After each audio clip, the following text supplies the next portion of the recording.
BJP आज देश की नंबर 1 पार्टी है, लेकिन वहां तक पहुंचने के लिए बीजेपी का सबसे बड़ा हथियार अयोध्या राम मंदिर था, जिससे देश में इस पार्टी ने अपनी अलग जगह बनाई।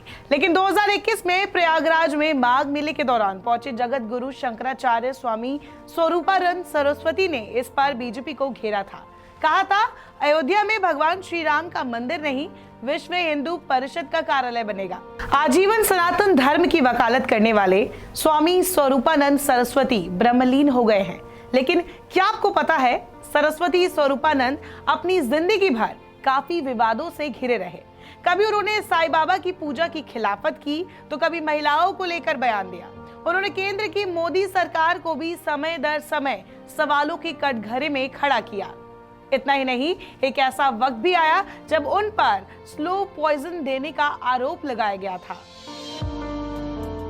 स्वामी स्वरूपानंद सरस्वती गुजरात के द्वारका शारदा पीठ और बद्रीनाथ के ज्योतिष पीठ के शंकराचार्य थे। उन्होंने बीते रविवार को एमपी के नरसिंहपुर आश्रम में आखिरी सांस ली। देश ही नहीं बल्कि विदेशों में भी उनके लाखों भक्त थे। 99 साल की उम्र में वो ब्रह्मलीन हो गए। उनकी मौत के बाद प्रधानमंत्री मोदी, योगी आदित्यनाथ से लेकर प्रियंका गांधी तक ने श्रद्धांजलि व्यक्त की। देश ही नहीं बल्कि पूरे विश्व में धर्म पताका को ऊपर करने वाले स्वामी स्वरूपानंद सरस्वती कई बार अपने विवादित बयानों की वजह से चर्चाओं में रहे। उनके कुछ ऐसे बयान और उनके कुछ ऐसे कदम जिससे लेकर राजनीतिक गलियारों में भी काफी हंगामा रहा। साई पूजा के खिलाफ बयान। जून 2014 में शंकराचार्य स्वामी स्वरूपानंद सरस्वती ने कहा था कि साई पूजा हिंदू धर्म के खिलाफ है और साईं बाबा को जगत गुरु ने मुसलमान करार दिया था। साथ ही हिंदू मंदिरों से साई की मूर्ति हटाने का भी फरमान जारी किया था। तो ये तब प्रतीक होता जब उसको हिंदुओं के साथ साथ मुसलमान भी मानते। मुसलमान उसको मानते नहीं है, तो हमें क्यों माने? तिरुपति बालाजी की जो आमदनी है उससे कुछ कम आमदनी है।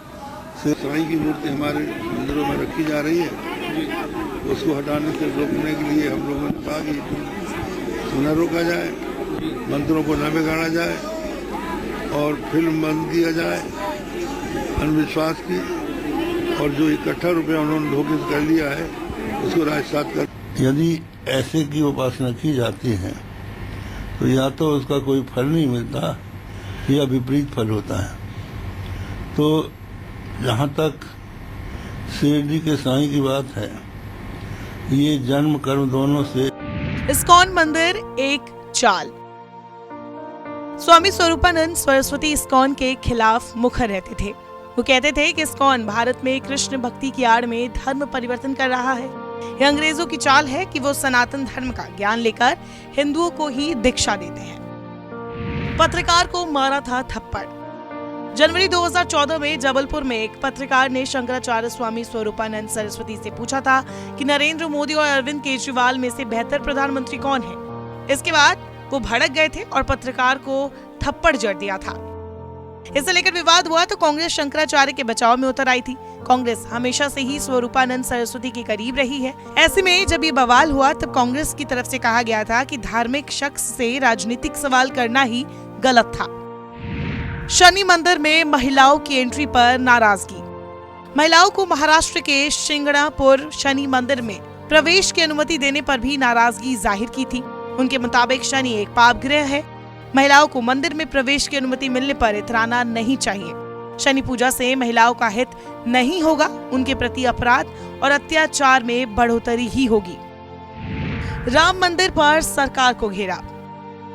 अयोध्या के श्री राम मंदिर की जमीन को लेकर 2021 में विवाद हुआ तो शंकराचार्य स्वामी स्वरूपानंद सरस्वती ने आरएसएस और बीजेपी पर जमकर निशाना साधा था। शंकराचार्य स्वामी स्वरूपानंद सरस्वती ने मंदिर के शिलान्यास पर भी सवाल उठाए थे। उन्होंने कहा था कि मंदिर का शिलान्यास बेहद ही अशुभ मुहूर्त में किया गया है। मंदिर अगर कोई भी बनाता है और सही ढंग से बनाता है तो हमें प्रसन्नता होगी, लेकिन उसके लिए उचित तिथि और उचित मुहूर्त होना चाहिए। जिस मुहूर्त में ये हो रहा है ये अशुभ घड़ी है। ये हम लोगों ने अच्छी तरह से विद्वानों से विचार कर निर्णय किया है और इसमें भी धोखा हो रहा है। ये कहा जा रहा है कि चंपक राय ने पहले शिलान्यास चुपचाप कर लिया है। पहले तो ये कहते थे कि वही शिलान्यास रहेगा, उसके पश्चात कहने अब चंपक राय ने कर दिया है, लेकिन औपचारिक रूप से प्रधानमंत्री को वहाँ बुलाया जा रहा है। तो ये तो प्रधानमंत्री को भी जानकारी देनी चाहिए थी इन्हें, इसलिए हम लोग चाहते हैं कि इसको सार्वजनिक रूप से सबकी सम्मति से शुभ में शिलान्यास करके बनाया जाए। स्वामी सानंद को स्लो पॉइजन देने का आरोप। गंगा की अविरलता और निर्मलता के लिए चले अभियान के प्रमुख कहे जाते हैं स्वामी सानंद यानी प्रोफेसर GD अग्रवाल। उन्होंने मई 2014 में काशी में स्वामी स्वरूपानंद सरस्वती पर स्लो पॉइजन देने का आरोप लगाया था। उन्होंने कहा था कि शंकराचार्य स्वामी स्वरूपानंद सरस्वती ने उन्हें और गंगा भक्तों को धोखा दिया। श्री विद्या मठ से हमें स्लो पॉइजन देने की साजिश रची गई। उन्होंने कहा था कि कनखल हरिद्वार के मातृ सदन में अनशन के दौरान उनके लिए मठ से दवा के नाम पर 24 से ज्यादा पुड़िया भेजी जाती थी। सरकार पर साधु संपत्ति हड़पने का आरोप।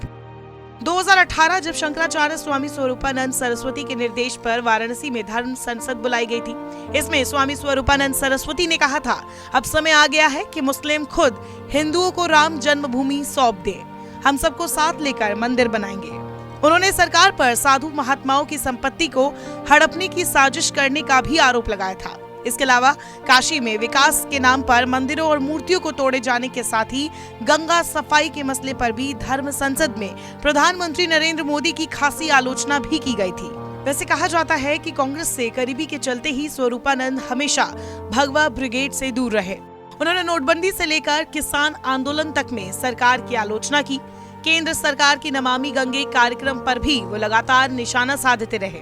उन्होंने कहा कि केवल विभाग बना देने से काम नहीं चलेगा, गंगा जल को शुद्ध करने पर काम नहीं हुआ है। उन्होंने कहा था कि जब से मोदी प्रधानमंत्री बने हैं तब से वो आरएसएस के मूल स्वरूप को बिगाड़ने में लगे हुए हैं। बेटियों के तर्पण पर आपत्ति। शंकराचार्य स्वामी स्वरूपानंद सरस्वती बेटियों को तर्पण का अधिकार दिए जाने के खिलाफ थे। एक बार उन्होंने कहा था कि लड़कियां अपने माता पिता की संपत्ति पर अपना हक जताने के लिए उनका दाह संस्कार और पिंडदान करती हैं। लड़कियों के लिए ऐसे कर्मकांड हिंदू धर्म शास्त्रों के खिलाफ है। उन्होंने कहा था कि पितरों को तृप्ति तब मिलती है उनका पुत्र या पौत्र या फिर पुत्री का बेटा उनका दाह संस्कार और तर्पण करता है। ताजमहल में शिव मंदिर का दावा। शंकराचार्य ने 2015 में आगरा में ताजमहल के नीचे शिवलिंग होने का दावा किया था। उन्होंने कहा था कि ताजमहल के नीचे भगवान शिव का मंदिर है। ताजमहल जो है वो पहले मंदिर था, इसके प्रमाण मिल रहे हैं, क्योंकि अभी उसके नीचे का जो हिस्सा है कई तल्लों में है। केवल कितने तल्ले दिखता है? 2 तल्ले दिखते हैं। बीच में सब में ताला बंद है। अगर वो खोला जाएगा तो वहाँ पर आपको शिवलिंग मिलेगा। 2 सितंबर 1924 को मध्य प्रदेश के सिवनी के दिघोरी गांव में एक ब्राह्मण परिवार में जन्मे स्वरूपानंद का बचपन का नाम पोथीराम उपाध्याय था। 9 साल की उम्र में उन्होंने घर छोड़ दिया था और धर्म यात्रा की शुरुआत की थी। इस दौरान वो उत्तर प्रदेश के काशी पहुंचे और ब्रह्मलीन श्री स्वामी करपात्री महाराज से शास्त्रों का ज्ञान हासिल किया था। बताया जाता है कि स्वरूपानंद सरस्वती ने अपने जमाने में आजादी की लड़ाई भी लड़ी थी और 1942 में भारत छोड़ो आंदोलन के तहत 2 बार जेल भी गए थे। 1952 में काशी पीठ के शंकराचार्य स्वामी ब्रह्मानंद जी ने उन्हें सरस्वती स्वरूपानंद का नाम दिया था। 1972 में स्वरूपानंद काशी पीठ के शंकराचार्य बने और फिर 1982 में द्वारका पीठ का शंकराचार्य बनाया गया। उन्हें हिंदुओं का सबसे बड़ा धर्म गुरु माना जाता है। साथ ही वो बेबाकी से बयान देते थे, जिसकी ही वजह से कई बार उनकी आलोचना भी की जाती थी। नमस्कार, मैं हूं मानक गुप्ता। अगर आपको हमारा ये वीडियो पसंद आया हो तो इसे लाइक और शेयर जरूर करें और हाँ, हमें सब्सक्राइब और फॉलो करना ना भूलें ताकि आप देश और दुनिया की कोई खबर मिस ना करें। तो जुड़े रहिए हमारे साथ और देखते रहिए न्यूज़ 24।